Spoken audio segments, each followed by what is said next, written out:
इयत्ता 8वी गणित क्षेत्रफळ.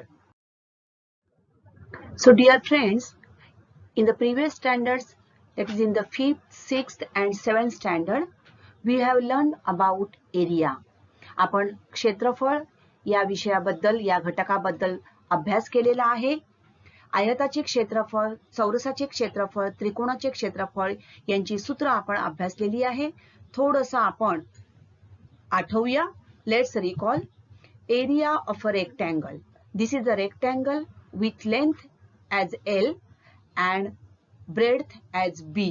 So the area of a rectangle is equal to length into breadth, L into B. लांबी गुणिले रुंदी. आयताचे चौरसाचे क्षेत्रफळ, चौरसाच्या चारही बाजू समान असतात, त्यामुळे चौरसाचे क्षेत्रफळ बरोबर बाजू गुणिले बाजू म्हणजेच बाजूचा वर्ग. Now remember, if sides of closed polygon are given in the units, that is centimeter, meter, kilometer, then their areas are in the units square centimeter, square meter and square kilometer respectively. See, remember, आपल्याला उदाहरण सोडविल्यानंतर त्या क्षेत्रफळाचं एकक लिहावं लागतं. So area is always measured in squares. Therefore, if sides are given in centimeter, then the unit of that quadrilateral will be square centimeter. If sides are given in meter, then the unit of area will be square meter likewise. आता काटकोन त्रिकोणाचं क्षेत्रफळ आपण आता बघितलं. हा काटकोन त्रिकोण, पाया आणि उंची, या ठिकाणी ही जी उंची आहे ही काटकोन करणारी एक बाजू आहे, राईट. या ठिकाणी हा काटकोन झालेला आहे. सपोज या ठिकाणी मी नाव दिलं त्रिकोण ए बी आणि सी. तर ए बी आणि बी सी या त्रिकोणाच्या दोन बाजू, ए सी हा कर्ण, या ठिकाणी हा काटकोन झालेला आहे. तर ए बी ही काटकोन करणारी एक बाजू आहे, ती त्रिकोणाची उंची आहे आणि म्हणून काटकोन त्रिकोणाचे क्षेत्रफळ बरोबर 1/2 पाया गुणिले उंची किंवा काटकोन करणाऱ्या बाजूंच्या लांबींचा गुणाकार. So area of the right angle triangle is equal to half into product of sides making right angle. This year we will learn area of a parallelogram, area of a rhombus.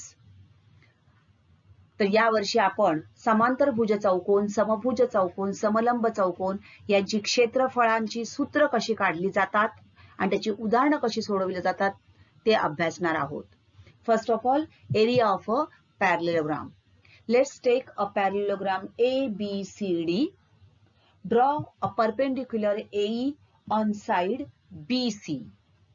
Okay, आपण काय केलं, एक चौकोन घेतला, समांतरभुज चौकोन ABCD, आणि ए बिंदूतून बाजू BC वर AE हा लंब काढला.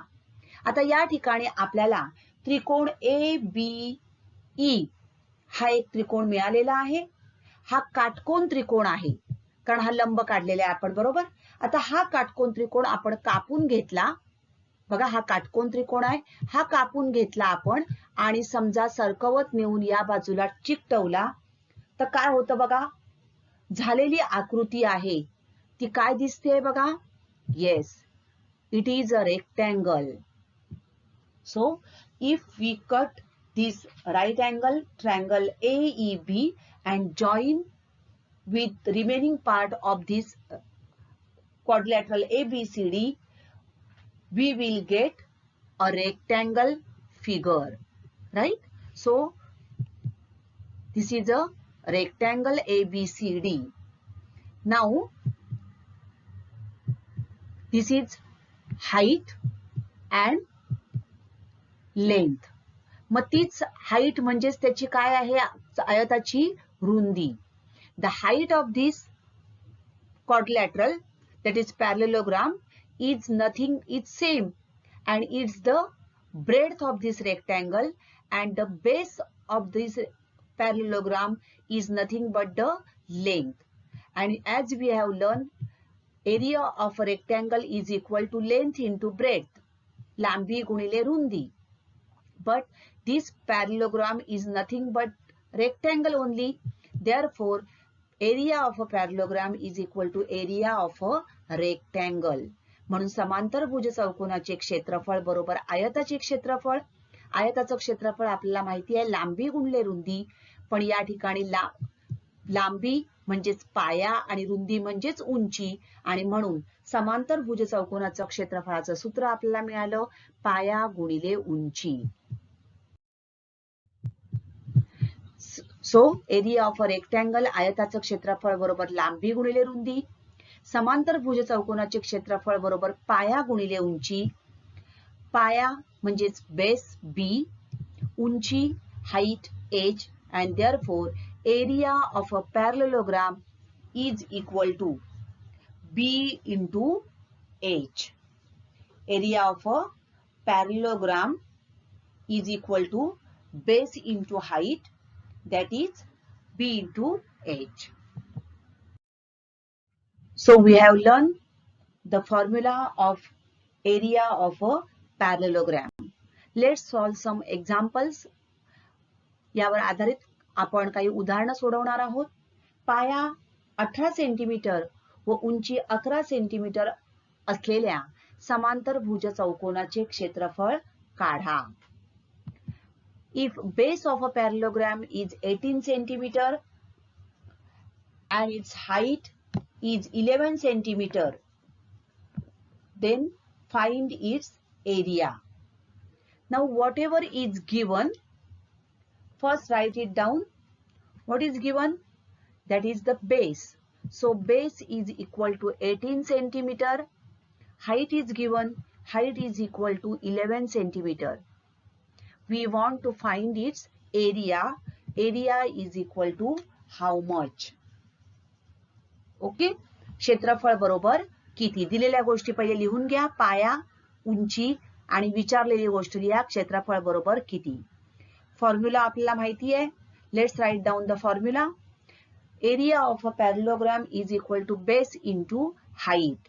समांतरभुज चौकोनाचे क्षेत्रफळ बरोबर पाया गुणिले उंची.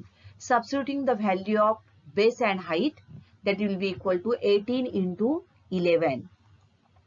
Multiply this, that is 18 into 11. 11 8s are 88. Carry 8. 11 1s are 11 plus 8, that is 198, which will be equal to 198. And remember, you have to write area.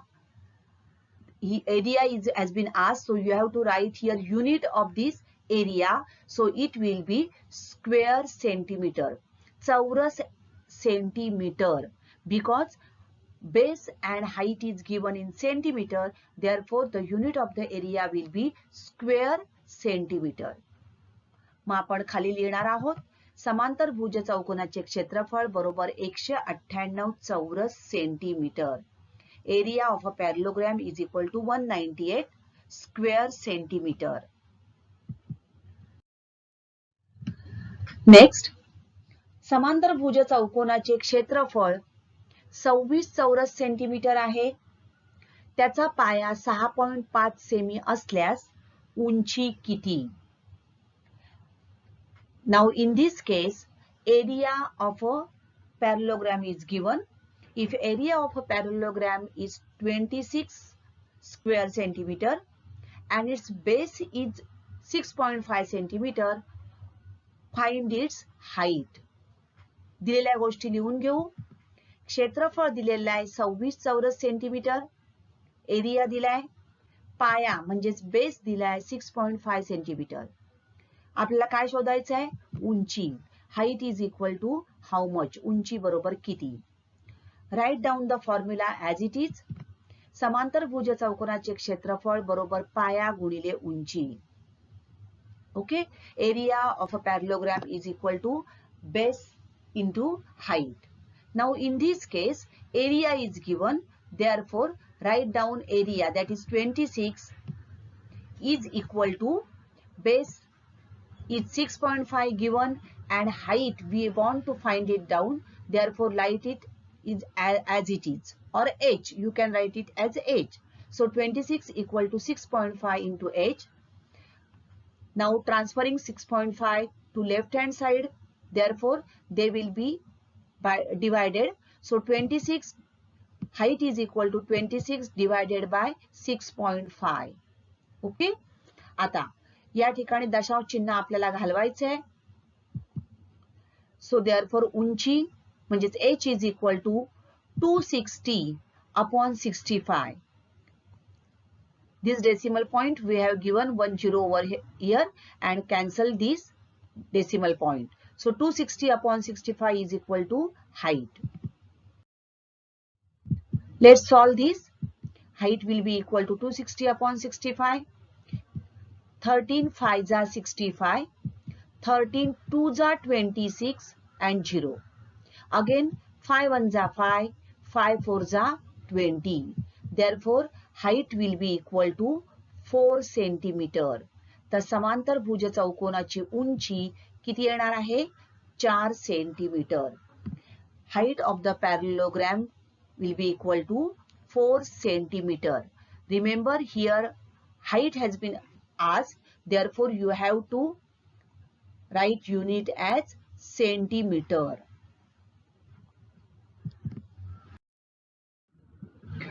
पुढचं उदाहरण, एका समांतर भुज चौकोनाचे क्षेत्रफळ 83.2 चौरस सेंटीमीटर आहे. त्याची उंची 6.4 सेंटीमीटर असेल तर त्याचा पाया किती लांबीचा असेल? Area of a parallelogram is 83.2 square centimetre. If its height is 6.4 centimeter, find the length of its base. Okay? Whatever is given, we will write down first. क्षेत्रफळ दिलेला आहे आपल्याला. Area is given, that is 83.2 square centimetre. Next, what is given? Height is given, म्हणजेच उंची 6.4 centimetre. आणि आपल्याला काय काढायचं आहे? पाया. Base is equal to how much? Start with the formula. Area of a parallelogram, right? समांतर भुज चौकोनाचे क्षेत्रफळ बरोबर पाया गुणिले उंची. Area of a parallelogram is equal to base into height. Substituting the value. Now here area is given. Therefore, on the left hand side we will write down first area, that is 83.2 is equal to paya, we want to find it out. Base, we want, they ask the length of the base. Therefore, write it as it is, or you can write B. So, B into 6.4. Transferring 6.4 to left hand side. 83. Base is equal to paya बरोबर 83.2 upon 6.4. Okay?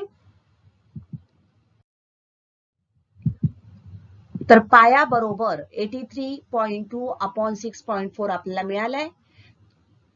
आता एक दशांश चिन्ह दोन्हीकडे आहे, त्यामुळे हे दशांश चिन्ह जाईल.